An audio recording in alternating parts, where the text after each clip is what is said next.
우리가 잘 아는 종교개혁자 마틴 루터가 죽기 전에 마지막 쓴 글이 있습니다. 그런데 장례를 치르고 난 후에 이 글을 발견하게 됐습니다. 그 글은 우리는 정말 거지구나 하는 거였어요. 우리는 정말 거지구나. 천사는 나사로 같은 마음이 가난한 사람을 천국으로 데려가는구나. 네. 오늘 말씀도 보면은 3절에 마음이 가난한 자는 복이 있다 예수님께서 말씀했어요. 아니, 꼭 그렇게 질문하시기 바랍니다. 그래 하나님의 음성이 들려져요? 아니, 우리 모든 사람들은 모든 학교에서나 경제계에서나 모든 학계에서도 다 가르치잖아요. 부자가 복이 있다. 가난한 자는 복이 없다. 이렇게 가르치잖아요. 그런데 성경에서는 예수님께서 완전히 이걸 뒤집어버려요. 가치관과 세계관을 완전히 뒤집어버리거든요. 그러면서 거꾸로 얘기해요. 마음이 가난한 자가 복이 있다. 너희 부유한 자는 화가 있다. 거꾸로 말하잖아요. 그래서 이게 뭐지? 그렇게 여러분 이제 말씀 앞에 머물면 이게 뭐지? 이렇게 돼야 돼요. 반응이. 네. 그래서 가난 너무 싫잖아요. 가난하게 산 거. 그리고 가난하게 산 거 누가 할까봐 부끄럽고 감추고 싶어지고, 어떨 때는 우리 집이 너무 가난하고 초라하니까 목장 모임 못해요. 우리는 못 모여요. 그리고 핑계대기도 하고 집으로 불잔 안 할 때도 있었잖아요. 처음에는. 왜? 가난이 싫으니까 그런 거예요.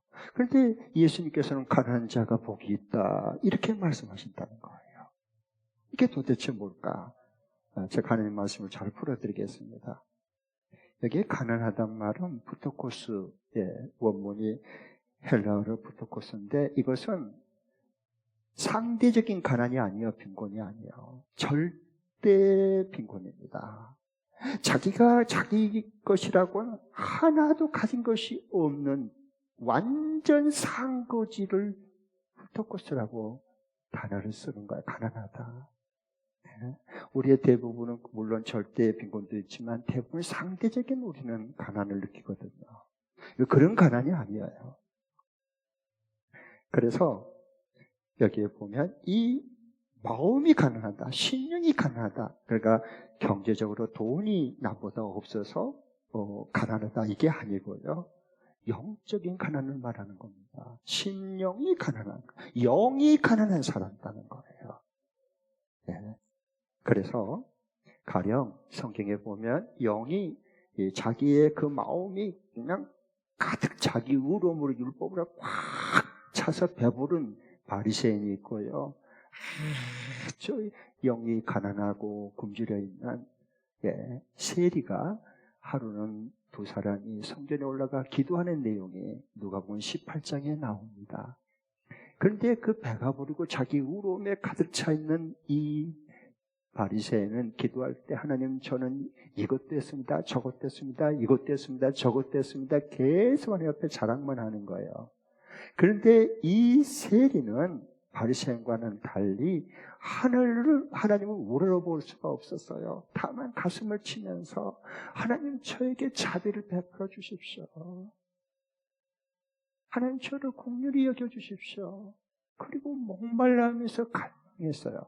그런데 하나님께서 누구 기도를 들으셨느냐? 이 세리의 심령이 가난한 자의 기도를 들으셨고, 너가 정말로 옳다 내 앞에서 인정받고 돌아갔다고 성경은 이렇게 말씀하고 있습니다.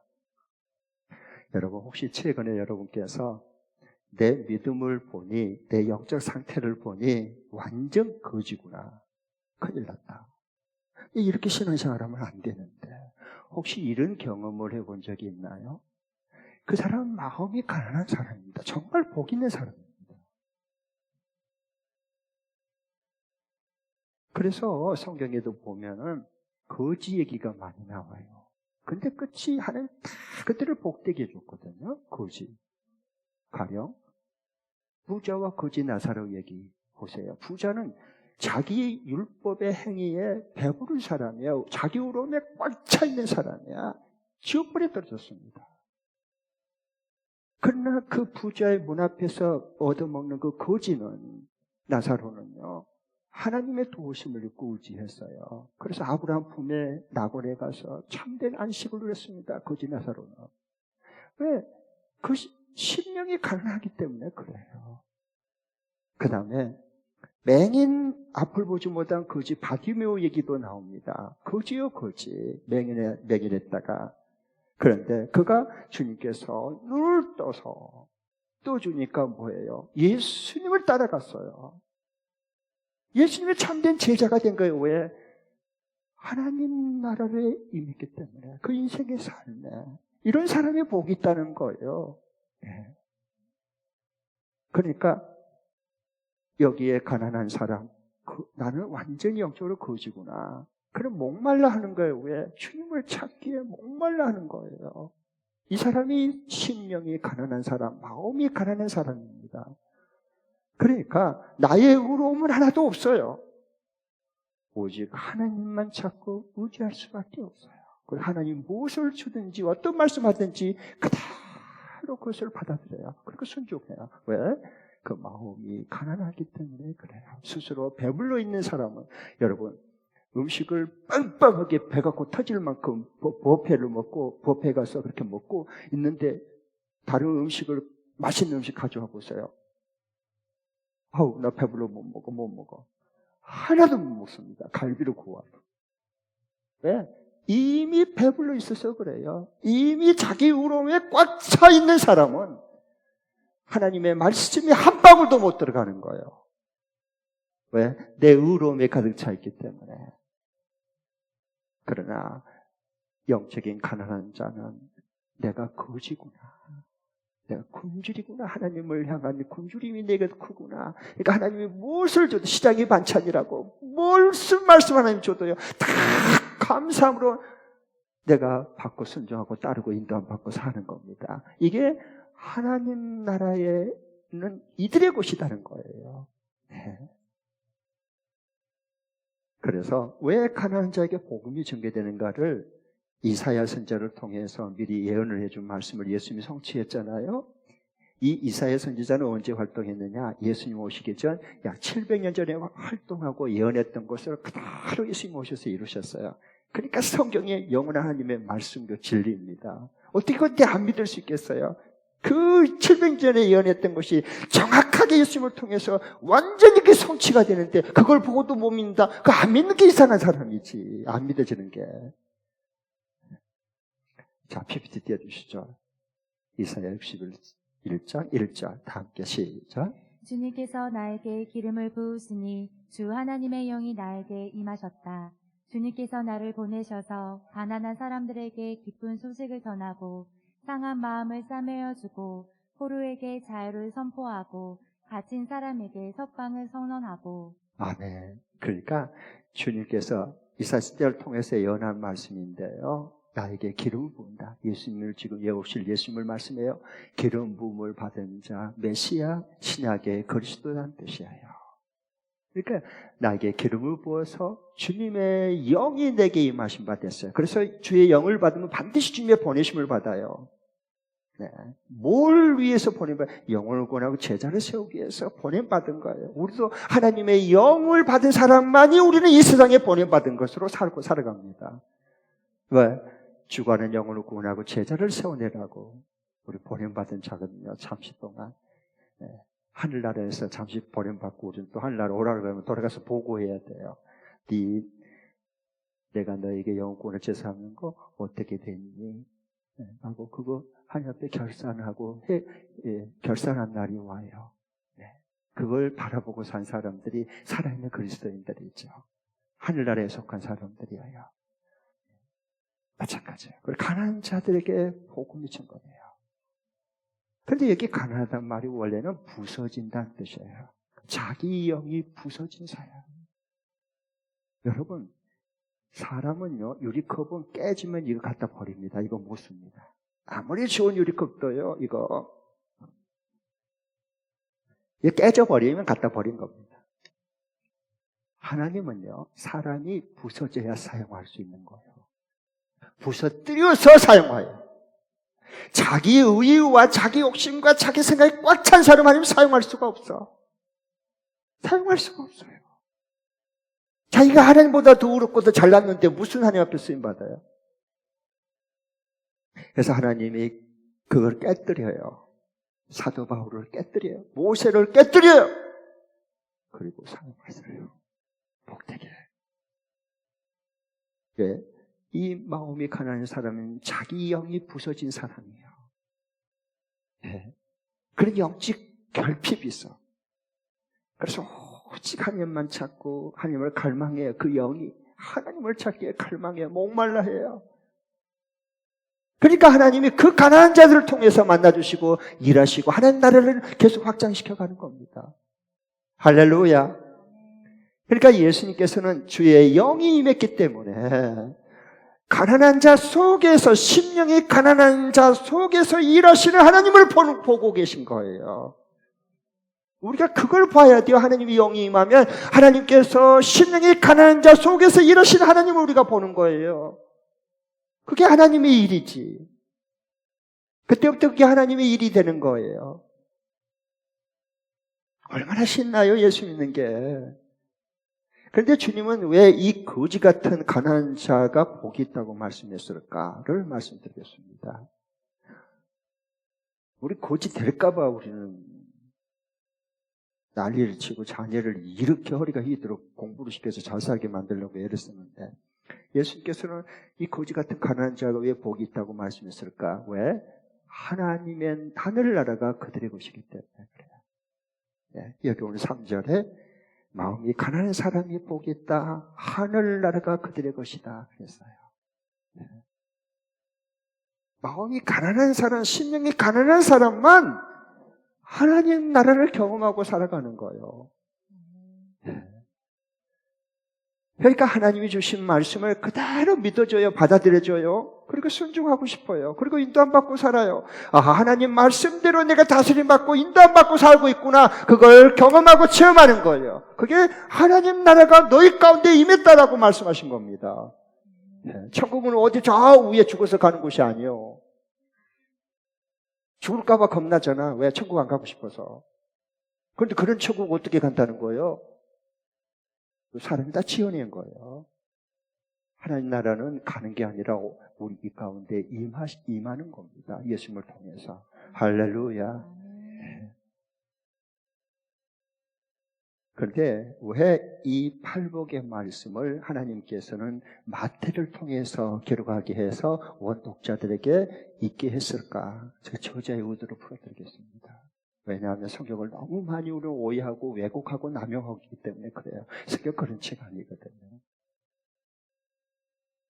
여기 보면 마태복음, 마태를 통해서 기록을 했잖아요, 하나님께서요. 그럼 그 원독자들은 어떤 상태에 있었기 때문에 있었길래 이렇게 이 팔복을 써서 읽게 했을까? 하나님 음성을 들려줬을까? 맨 처음에 이것을 받아 읽은 제일 독자들에게. 그것은요, 이게 주후 64년경에, 역사적으로 64년경에 로마 제국에 이스라엘은 그 당시에 압제, 식민지였어요. 그런데 네로 미치강이 황제가 로마에 불을 지르잖아요. 그때 화재 사건이 일어나요. 그런데 원로들이 들고 일어나는 거예요. 잘못하다가 황제에서 물러나게 생겼어요. 이거. 그러면 정치인들은 뭘 합니까? 절대로 안 물러납니다. 끝까지. 반드시 희생양을 찾습니다. 그래서 프레임을 뒤집어 씌워버립니다. 성경에 다 나온 얘기예요. 오늘날만 그런 게 아니고. 그래서 이 미치강의 이 네로 황제가 이 희생양을 찾는데 힘없는 그리스도인들을 희생양으로 프레임을 씌워요. 그래서 다 공포를 합니다. 예수 믿는 저 예수쟁이들이 로마의 불만을 품고 이 로마 제국을 뒤엎기 위해서 불을 질렀다. 방화를 했다. 누가? 그리스도인들이. 잡아들여라! 그래서 합법적으로 탁 잡아들이는 거예요. 그래서 고문하고 죽이고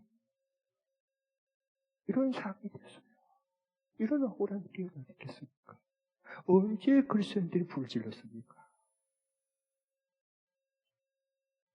그래서 그리스도인들이 불지른 적이 없지만 잡혀서 그냥 사형장에 사라지고 고문을 당하기 시작하고 직업과 가정이 파괴되고 이런 상황에 그러나 어디 호소할 길도 없단 말이에요. 이런 가운데 큰 쓰나미가 지나고 스치고 나갔습니다. 교회가 엄청난 고난과 핍박 속에서 어려움을 겪었죠. 그리고 그때에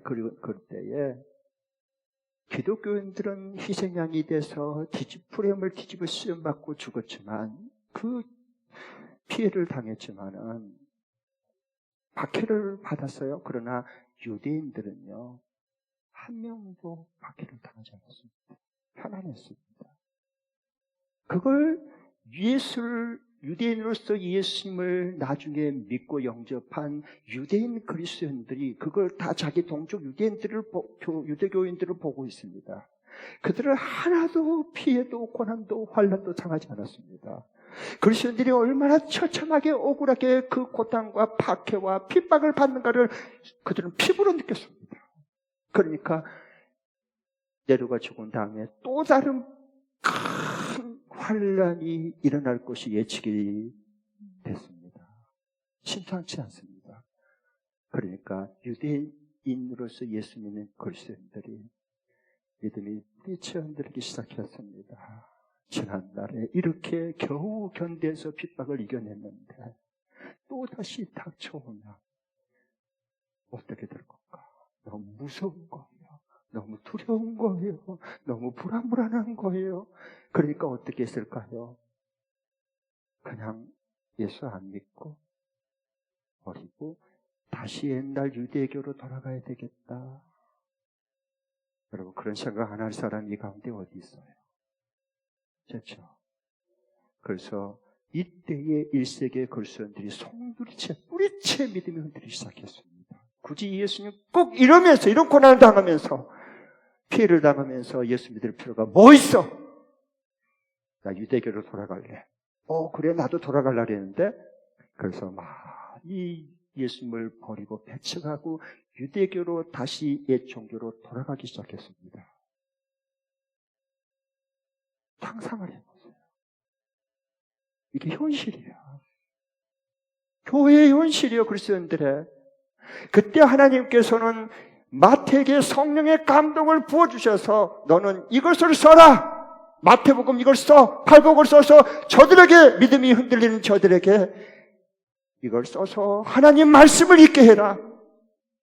그래서 쓴 것이 마태복음이 나온 거예요. 하늘 뚝 떨어진 게 아니고요. 저와 여러분의 얘기 똑같잖아요. 그래서 주후 68년, 69년경에 이 마태복음을 쓰게 됩니다. 그래서 왜 이걸 쓰게 됐냐, 마태복음을. 예수님을 너희들이 버리고 유대교로 돌아가려는데 하나님의 기름 부은 예수 그리스도를 배신하고 배교하고 유대교로 돌아가면 너희들은 멸망받는다. 경고하게 한 겁니다. 두 번째로는 이 마태복음을 쓴 것은 목적이 이 큰 환난 중에서도 끝까지 예수 그리스도의 제자로 너희들이 끝까지 따르라 격려하기 위해서, 격려하고 위로하기 위해서 이 마태복음을 맨 처음에 써서 읽게 한 것입니다. 자, 그래서 영원한 팔복이 있다. 그래서 이 말씀을 예수님께서 하신 것을 기록해서 읽게 한 것입니다. 네. 그리고 이 마태복음을 기록한 마태는 바로 그 얼마 안 돼서 곧바로 파르티아 사람들에게 천국 복음을 증거하다가 목이 잘려서 참수형을 당하게 됩니다. 선교자가 쓴 게 마태복음입니다. 왜 그랬습니까? 하나님 나라와 그 영광을 보면서 마지막 복음을 전해서 한 생명이라도 한 영혼이라도 살리고 구원하고 그 구원의 복음을 증거하다가 순교의 영광스러운 바늘에 들어가게 됐던 것입니다. 이것이 예수님 믿는 거 아닙니까? 그러면 마태복음 11장 1절부터 6절에 보면 이런 배경 속에서 삶의 그런 급박하게 돌아가는 현장 속에서 성경이 나온 거예요. 그리고 우리 삶과 똑같은 가운데 살아있는 말씀으로 우리에게 주신 것입니다. 그러면 세리 요한이 주님을 증거하다가 옥에 갇혔어요. 부체포됐어요. 그리고 옥에 갇혀가지고 예수님께서 오셔서 추록시켜 줄 줄 알았는데 감옥에 한 번도 면회를 안 온 거야. 내가 주님의 복음을 증거하다 지금 이렇게 붙들려서 감옥 억울하게 지금 갇혀있는데도 예수님 면회 와야지. 손꼽아 기다리는데 코빼기도 안 보이는 거야. 그러면 여러분은 어떻게 하겠어요? 그러니까 세례 요한조차도 그는 흥하여야 됐고 나는 쇠하여야 하리라. 나는 광야에 외치는 자고 나는 예수님의 신들매 포르기도 감당하지 못하겠다고 그렇게 확신있게 자신있게 증거했던 세례 요한조차도 감옥에 갇혀서 예수님이 면회를 안 오자 믿음이 뿌리쳐 흔들렸습니다. 그래서 자기 제자들을 예수님께 보내요, 2명을. 그리고 이렇게 물어라. 우리가 당신을 진짜 메시아 당신을 기다리는 겁니까? 아니면 다른 메시아를 우리는 기다려야 되는 겁니까? 물질 흔들리는 거예요. 그때 예수님께서 이와 같이 말씀하십니다. 같이 한번 보겠습니다. 이 마태복음 11장 왜 이걸 기록했는가를 이런 역사적인 삶의 현장 배경 속에서 나온 말씀이에요. 왜? 앞으로 큰 박해가 소용돌이 쓰나미처럼 몰려올 것이 예측이 되기 때문에 어떻게 대비하고 어떻게 우리 소년들이 교회가 세워져야 되는가를 말씀하는 게 마태복음이에요, 여러분. 네. 자, 같이 한번 읽겠습니다. 4절부터 6절 시작. 예수께서 그들에게 대답하셨다. 가서 너희가 듣고 본 것을 요한에게 알려라. 눈먼 사람이 보고 다리 저는 사람이 걸으며 나병 환자가 깨끗하게 되며 듣지 못하는 사람이 들으며 죽은 사람이 살아나며 가난한 사람이 뭘 들어요? 복음을 들어요. 가난한 사람이 복음을 들어요. 그러면서 6절 나에게 걸려 넘어지지 않는 사람은 복이 있다. 세례 요한이 지금 깜빡 예수님 때문에 걸려 넘어질 뻔했거든요. 그렇죠? 나로 인해서 실족하지 않고 걸려 넘어지지 않는 자가 진짜 복이 있다. 그렇게 말했어요. 여러분, 내 믿음 가지고 나는 끝까지 예수님, 내 목숨을 어떤 박해 속에서 핍박 속에 고난 속에서도 나는 끝까지 예수 따라간 제자가 될 거야. 그렇게 자부할 수 있는 여러분 믿음 가지고 있어요? 없어요. 세례 요한이 흔들렸다면 우리는 100번, 10,000번 정도 흔들리겠구나 이러고 준비해야 됩니다. 네.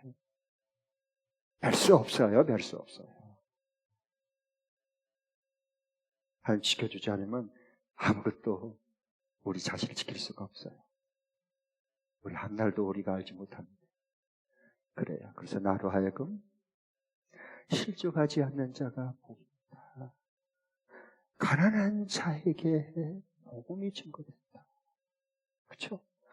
영이 하나님을 찾기에 목마르고 갈망하고 그리고 목말라는 사람만이 복음이 증거되고 하나님 나라가 임한다라고 말씀하는 겁니다. 스스로 배불렀고 스스로 우러운 사람들 얘기해보면 금방 알잖아. 이런 사람들은 바리새인이야. 그건 배불렸기 때문에 안 돼. 자기 욕심, 자기 생각, 자기 것으로 고집으로 가득 차 있어요. 하나님 나라 없어요. 거기에는. 여러분, 우리가 지금 예배 드리고 있어요. 근데 참 우리가 오해한 게 많아요. 우리가 어디서 그렇게 들었는지는 모르겠지만 우리가 정말 오해한 게 너무너무 많아요. 하나님에 대해서 오해하고 성경에 대해서 오해하고 예배에 대해서 많이 오해해요. 그게 뭐냐? 예배를 드리면 은혜를 받을 거다. 그럴 수 없어요, 여러분. 착각하지 마세요. 누가 그렇게 거짓말했습니까?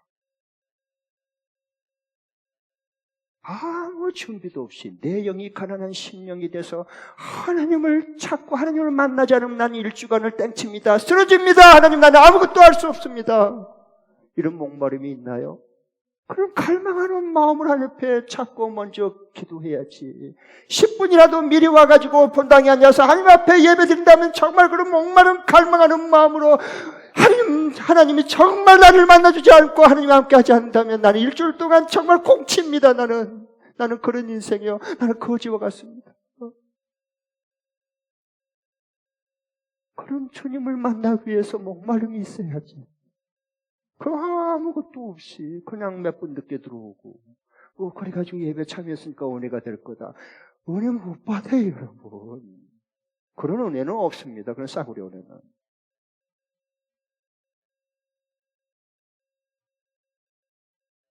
그래서 하나님은 심령 마음이 가난한 사람들에게 하나님 나라가 임하고 경험되도록 해주셔요. 하나님을 향한 목마름이 있어야 돼요. 바람난 사람은 다른 남편, 다른 아내에 대해서 목말을 하는 거야. 찾기에 기어이 만나고 말아라. 아무리 말려도 그런 것처럼 우리가 하나님을 찾기에 목마름이 누구도 말릴 수가 없는 거예요. 어떤 조건 속에서 어떤 거리라도 상관없어요. 왜? 내 마음이 심령이 가난하지 않기 때문에 하나님을 채워주지 않으면 아무것도 채워주지가 않는 거예요. 아무리 채워봐도 더 목말라지고. 그러면서 나이 다 먹었잖아요, 이렇게 우리가. 이제 그만해야지 그런 거. 여러분, 정말 사탄이 있을까요? 사탄이 있을까요, 없을까요? 성경이 따르면 믿으세요, 있다고. 믿으세요. 악령이 있어요, 악령, 귀신이 있어요. 성경에 귀신이 있다고 그러잖아요. 얼마나 여러분, 이 사탄이요, 이게 방해를 하는데 어느 때 제일 방해한 줄 아세요? 어느 때 제일 방해해요? 네? 여러분은 한 번도 공격을, 방해를 안 받아봤나요? 그러면 예수 사람이 아니지.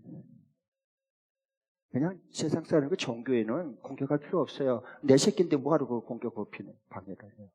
예수쟁이들, 예수님의 제자들 되려고 하는 사람들을 공격하고 집요하게 해서 넘어뜨려야지. 택하지 한 명이라도. 그러니까 여러분, 어느 때 사탄이 가장 방해하고 공격한 줄 아세요? 이 예배 시간이에요, 예배 시간. 이 예배 시간입니다, 여러분. 예배 시간은 몸은 와 있어요. 마음은 뺏겨버렸어요. 이미 잡념에 사로잡혔어요. 졸음에 이미 못 이겨요. 졸고 있잖아. 생각해 보세요. 핸드폰 보잖아요. 이게 마귀가 여러분을 방해하고 사로잡고 공격 끌고 가는 증거예요. 정상적인 깨어있는 그 시대에 목마르 가는 자들이 어떻게 하나님 앞에 예배드리러 왔는데 하나님 앞에 예배드리는데 집중하고 온 마음과 마음과 모두를 해서 어떻게 언제가 하나님을 만나고 하나님께 영광을 돌리고 하나님을 보내신 바다 한 주간을 내가 살리라. 그것만이 하나님 나라를 내가 한 주간 동안 경험하고 살게 된다. 이게 있잖아요. 그렇죠? 네. 그 사람이 하나님 볼 때 정말 복 있는 사람이라고 예수님께서 말씀했어요. 그러니까 이런 혼미한 영이 계속 사람들을 혼미하게 만든 거예요. 못 듣게 길을 막아버려요. 왜 안 들리겠어? 다른 사람은 들리는데 설교 말씀이. 혼미한 영이 그 길을 막아버려서 그런 거예요. 기모거리가 영적 기모거리가 되는 거예요. 안 들려요? 안 들려요? 그러면. 이런 마귀의 공격과 방해, 예배 시간에 특별히 집중적으로 포화를 쏴야 돼요. 차단해야 되는데 그래야 영과 진리로 예배드려요. 우리 하나님 앞에. 영과 진리로 예배드리는 사람은 하나님을 알아요. 하나님을 만나요. 하나님의 음성이 들리는 거예요. 예배 시간에 하나님의 음성을 듣지 못하면 그러면 어디서 그러면 하나님의 음성을 듣겠어요? 생각해 보세요. 하나님 말씀이 선포되는데. 그럴 때 찬양할 때 내 영이 춤을 춰요. 몸으로 찬양하고 영으로 찬양하는 거예요. 하나님의 성령의 사람이에요. 하나님의 영이 임한 사람들이에요. 기도할 때 아멘 아멘 저게 저 사람의 기도가 아니라 정말 우리의 기도 내 기도구나 아멘 아멘으로 화답해요. 그거 그냥 한 거 아니에요, 여러분. 설교 말씀을 들을 때 하나님이 내게 주신 말씀으로 들리고 받아요. 그러니까 성령께서 한 주간에 그 내 말씀에 실천하고 적용해갖고 달려가서 목자님이 달려가서 그 은혜를 나누잖아요, 풍성하게. 천국에 임한 사람이에요. 심령이 가난하니까 하나님의 말씀에 굶주림은 뭐라도 채워야 되는 거야. 이렇게 육신의 떡으로 빵으로 고기로 절대 안 채워져. 이건 영은 목마른 이 영은 안 채워져. 하나님의 영의 양식으로 떡으로만 채워지는 거야. 그래서 그 먹고 힘있게 이 땅에 살아가서 한 주간 동안에 하나님이 어떻게 역사하셨는가 내 삶에 실천하고 적용하고 그 하나님 만난 그 하나님을 가서 달려가서 하나님을 찬양하고 나누는 거야. 천국에 임한 사람이에요. 하나님 나라가 어디 있어? 말씀에 다스림 받고 인도받는 곳이 하나님 나라지. 할렐루야. 여러분 진짜 복된 교회 다닌 것 감사하세요.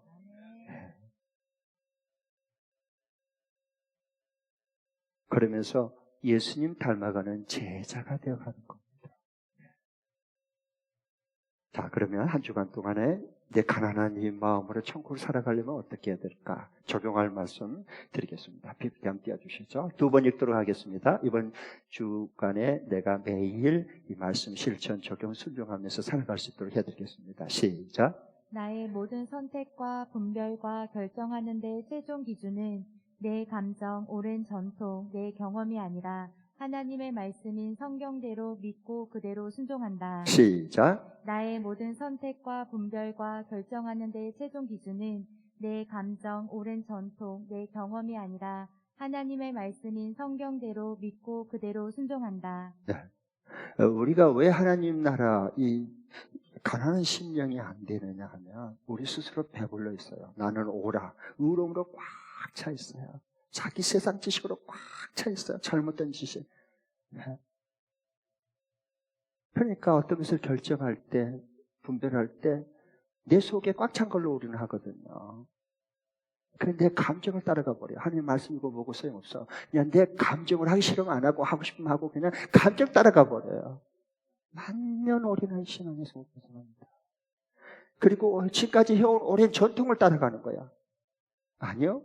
그거 이미 박물관이야. 죽었어요. 이미 박제야. 따라가면 안 되지. 살아있는 하나님 말씀을 따라가야지. 그 다음에 내가 경험했던 것을 절대화시키는 거예요. 하나님이 내가 영적으로 무지하니까 하나님 사랑해서 나에게 그걸 경험하게 해준 거예요. 그런데 그걸 절대화시키면 안 돼요. 하나님 그 긍휼을 베풀어 준 거지. 오직 우리의 최종 선택, 하나님의 뜻을 분별하고 그리고 그 최종 판단과 결정의 기준은 하나님 말씀밖에 없어요. 그걸 자꾸 연습을 해야 돼요. 그래야 성경적인 신앙생활을 해야만 우리의 신앙생활이 굉장히 건강하고 행복하고 하나님 나라를 체험하고 경험하면서 또 한 주간 살아갈 수 있는 거예요. 하나님 말씀이 없는 천국은 없어요. 사람이 다 만드는 거예요. 쾌락일 뿐이에요. 그래서 성경에 부활하신 예수님이 보실 때 세 가지 믿음이 있어요. 요한계시록에 2장 3장에 보면 7교회가 나오잖아요. 부활하신 주님이 그 교회에 다 들어가서 일일이 영으로 다 보고 말씀해 주셨어요. 그런데 믿음은 세 가지예요. 마지막 시대는 믿음이 세 가지로 말씀해 주셔요. 성경에. 꼭 성경대로 믿고 성경대로 여러분 인도받고 살면 돼요. 얼마나 좋아요. 처음에 죽은 믿음이 있어요. 한번 따라해 주세요. 죽은 믿음. 죽은 믿음이 있어요. 죽은 믿음은 뭐냐? 4대 교회 성도들 같은 사람들. 4대 교회는 살았다고 난리치는데 예수님이 보실 때 실상은 죽은 믿음, 죽은 교회다 그랬어요. 죽은 믿음. 죽은 믿음. 저기 공동묘지 교회야. 신앙. 죽었어요 이미. 죽은 믿음은 어떤 믿음이냐? 듣기는 엄청나게 들어, 말씀을. 읽기는 엄청나게 읽어. 근데 그 말씀대로 실천하고 적용하고 순종을 안 하려고 하는 거예요. 이거 죽은 믿음이에요. 행함이 없는 믿음은 그 자체가 죽은 거다. 하나님께서 말씀했어요. 죽은 믿음 생활하지 마세요. 목장 모임 때 말씀을 적용하고 나눈 것 보면 다 할 수 있잖아요. 도와주세요. 죽은 사람 살려내세요. 목사님들. 지나가지 마세요. 언제까지 죽도록 내버려두면 안 되잖아요. 그 영이 죽었는데 살려야지, 살려내야지. 죽은 믿음이야. 말씀을 듣고 읽는데 그 말씀대로 실천하고 순종하고 그대로 적용하고 살아가려고 하질 않아요. 이거 죽은 믿음입니다. 그 다음에 두 번째는 따라해 주세요. 병든 믿음. 병든 믿음. 죽은 믿음도 있지만 두 번째는 병든 믿음이 있어요. 살았지만 병이 들었어. 우리가 병원에 가보세요. 살았지만 중환자실 가면 병자들이 많잖아요.